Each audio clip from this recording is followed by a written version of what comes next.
যত হত্যাকাণ্ড 15 জুলাই থেকে হয়েছে, যত অগ্নি সন্ত্রাস হয়েছে, এসবগুলি করা হয়েছে ডক্টর মোহাম্মদ ইউনূসের সেই মেটিকুলাসলি ডিজাইনের অংশ হিসেবে মাস্টার মাইন্ড দ্বারা এইসব খুন করেছে। আর খুন করেছে বলেই তাদেরকে দায় মুক্তি দিয়েছে, ইন্ডেমনিটি দিয়েছে। যদি তারা দায়ী না থাকবে তো দায় মুক্তি দেবে কেন বলেন? এটাও বিবেচনা করেন।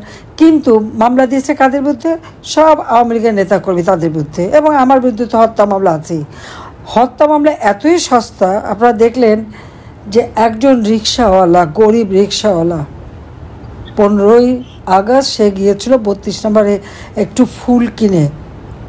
ওই গরিব মানুষ, সে তার নিজের কামাই টাকা দিয়ে একটা ফুল কিনে সে গিয়েছে ফুল দিতে।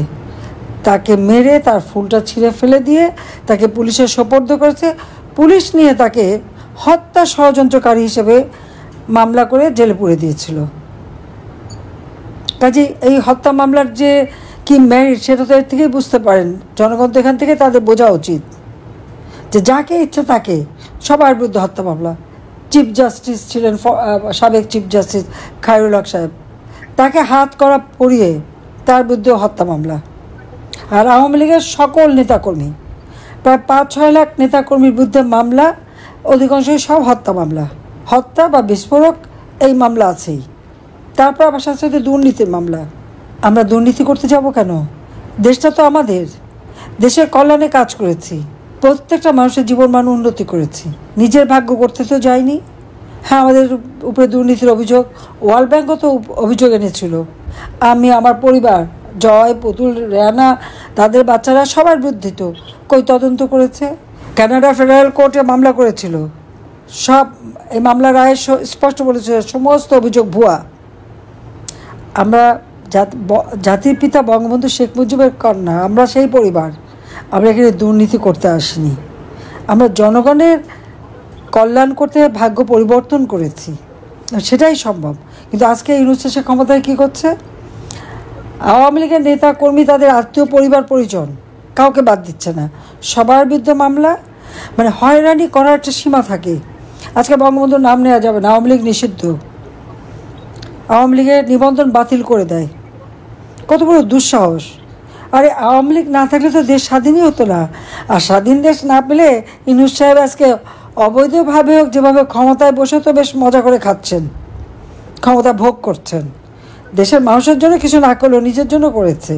ক্ষমতায় এসেই ম্যান পাওয়ার ব্যবসা, ক্ষমতায় এসেই ডিজিটাল ওয়ালেট ব্যবসা, আর অন্যান্য যত রকমের ব্যবসা সব হাতিয়ে দিচ্ছে। যে প্রজেক্ট আমি 160 কোটি টাকা, সেটাকে 300-350 কোটি টাকার করে দিয়ে পয়সা বানাচ্ছে। শেয়ার মার্কেটের 90,000 কোটি টাকা উধাও। সমস্ত ব্যাংকগুলি আজকে দেউলিয়া হওয়ার পথে, সব টাকা পয়সা পাচার। গ্রামীণ ব্যাংকের পুরা, এটা তো সরকারের পয়সায়, সেটার মালিকানাও নিয়ে নিয়েছে। টেলিকমিউনিকেশনের ব্যবসাটা আমি দিয়েছিলাম, লেবারদের টাকা মেরে খেয়েছে। সেই লেবাররা মামলা করেছে, সেই মামলায় লেবার কোর্টে ইউনূসের সাজা হয়েছে।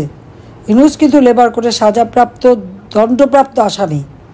আজ দুর্ভাগ্য, সেই দণ্ডপ্রাপ্ত আসামি এখন বাংলাদেশের ক্ষমতায় বসে সবাইকেই দণ্ড দিয়ে বেড়াচ্ছে, সবাইকে মামলা দিয়ে বেড়াচ্ছে। অবৈধভাবে ক্ষমতা দখলকারী সব নির্দেশই অবৈধ, এটা মনে রাখতে হবে। এবং এর বিচার ইনশাল্লাহ একদিন হবে।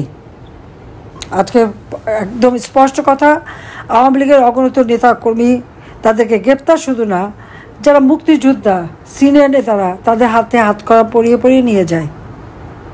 তাদের জেলখানায় ডিভিশনটা দেয় না, দুটো কম্বলের মধ্যে কম্বল বিছিয়ে সেখানে থাকতে হয়। তাদের উপর চরম নির্যাতন চলছে এবং অনেকেই মারা যাচ্ছে। যখন মুমূর্ষু অবস্থা হয় তখন তাদেরকে হাসপাতালে নিয়ে বলে হার্ট ফেল। 30 জন জেল কিলিং হয়ে গেছে ইতিমধ্যেই। এবং এখনও যারা নেতারা আছে প্রত্যেকের শারীরিক অবস্থা খুব খারাপ, কিন্তু তাদের ডাক্তার পর্যন্ত দেখাতে দেয় না। বাড়িতে খাবার, একবার এই জেলে, একবার ওই জেলে, একবার ওই জেলে, তাদেরকে সেভাবে ঘুরে বেড়াচ্ছে। আওয়ামী লীগের অপরাধটা কী? আওয়ামী লীগের নেতাকর্মীরা জনগণের জন্য কাজ করেছে। আওয়ামী লীগ এদেশের স্বাধীনতা এনেছে। স্বাধীনতা এনেছে বলেই না আজকে সবাই এত পদ পদবি পাচ্ছে। তার নয়তো পাকিস্তান আমলে থাকলে তো পাকিস্তানিদের হাতে ওই লাঠির ঝাঁটাই খেতে হতো তাদের। এটা তারা ভুলে যায় কেন? এই পরাধীনতার নাগপাশ থেকে জাতিপিতা বঙ্গবন্ধু শেখ মুজিবই তো মুক্তি দিয়ে গেছেন। আজকে তার নাম নেওয়া যাবে না। 32 নম্বর ভেঙে দিয়েছে, যে কেউ 32 নম্বরে গেলে প্রশ্ন করে। প্রশ্নটা কে করে? তাদের কি অধিকার আছে? বলে আমি নাকি মানুষ খুন করেছি। আমি কোনো মানুষ খুন করিনি, আমি মানুষ খুন করতে পারি না। এই ছাত্রতা আন্দোলন শুরু করেছিল সেই জুলাই মাস থেকে। জুলাই মাস থেকে 14 জুলাই পর্যন্ত কই একটা ছেলের গায়ে বা মেয়ের গায়ে তো টোকা পড়েনি, তাদের গায়ে তো কেউ হাত দেয়নি। 15 জুলাই থেকে এরাই তো মানুষ হত্যা শুরু করেছে। পুলিশ মেরে পা বেঁধে ঝুলে রাখা, আওয়ামী লীগ নেতাকর্মী তাকে হত্যা করে পা বেঁধে ঝুলিয়ে রাখা, তাদেরকে পিটিয়ে পিটিয়ে মারা।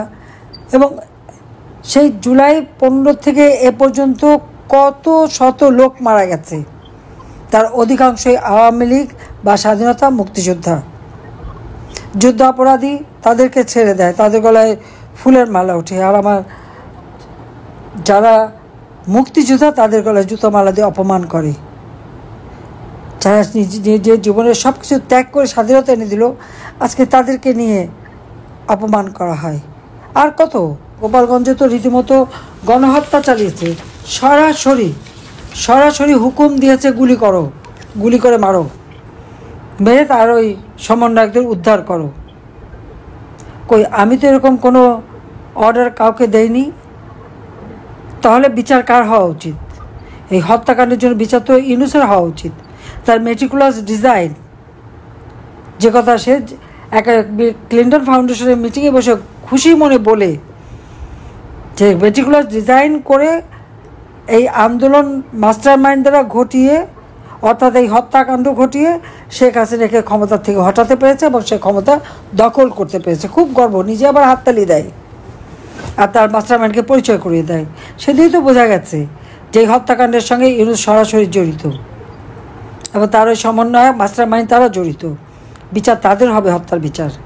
আমি কাউকে হত্যা করিনি, করতে পারি না।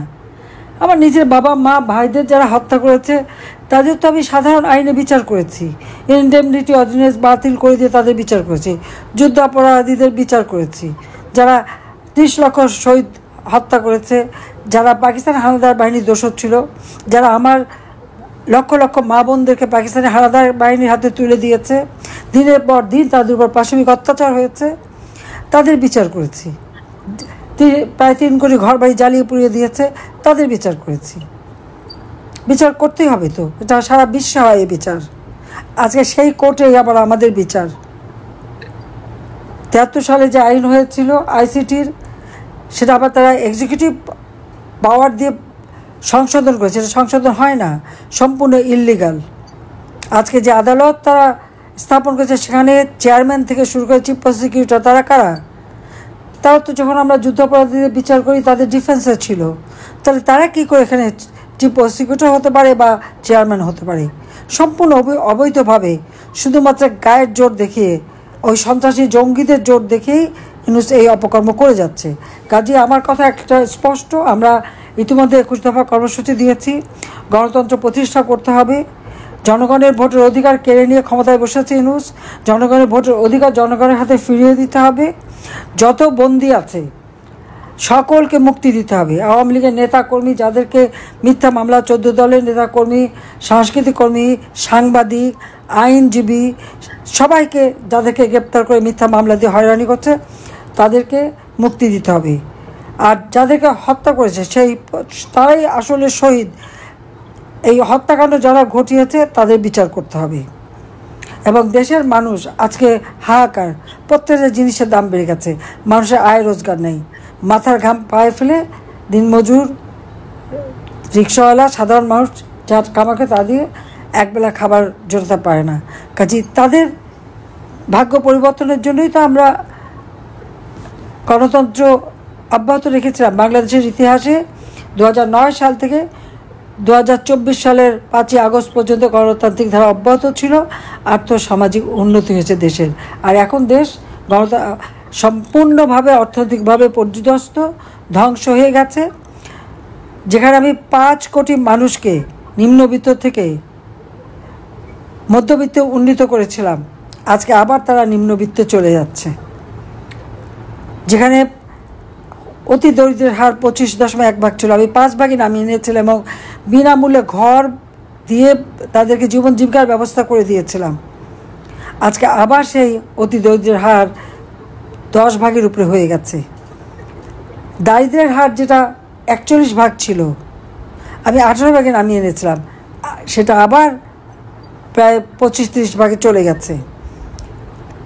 না হলেও প্রায় 1 কোটি মানুষ আজকে আবার সেই একেবারে দরিদ্রের পর্যায়ে পড়ে গেছে।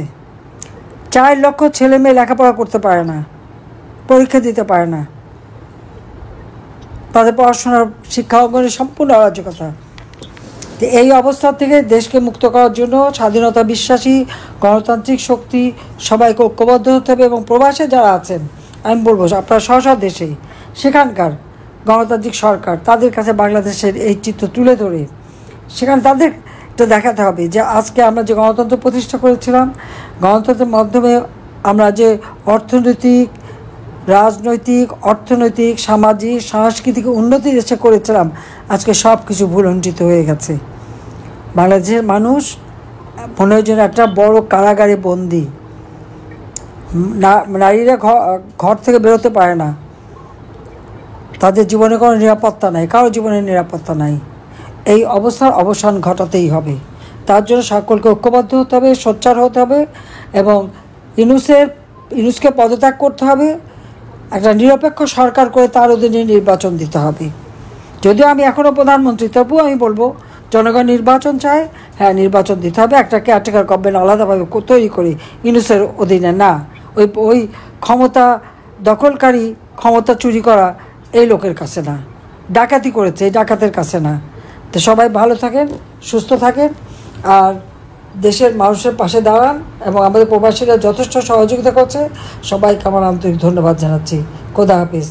জয় বাংলা, জয় বঙ্গবন্ধু, বাংলাদেশ চিরজীবী হোক।